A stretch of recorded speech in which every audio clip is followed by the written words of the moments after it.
Hello, welcome back to the channel. Today we're diving straight into how to use Notion to track client consultations using the full 2025 guide. First, let's fire up Notion and create a new page. This will be our main dashboard for tracking all client consultations. Now, why is this important? Well, a dedicated page helps us to keep all our client information in one place, making it easier to stay organized and efficient. Next up, let's set up a table. Click on the plus, add a block button, and select the table option. This table will store all the essential client consultation details. The reason we use a table is because it allows us to input and view information in a structured and systematic way. Now that we've done that, let's customize our table. We will need columns for client name, consultation date, consultation summary, and follow-up actions.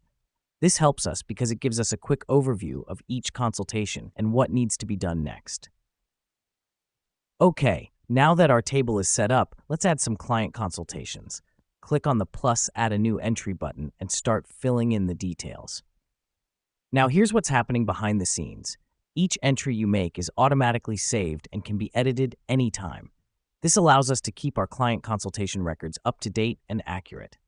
Lastly, let's take advantage of Notion's reminder feature. By setting reminders for follow-up actions, we ensure that no task falls through the cracks. Let me explain why this matters.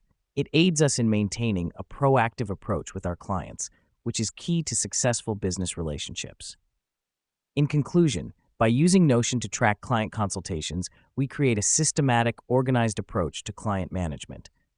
Not only does this save us time, but it also ensures that our clients receive the best possible service. And that's it for today's tutorial on using Notion for tracking client consultations. Thanks for joining me, and see you in the next one.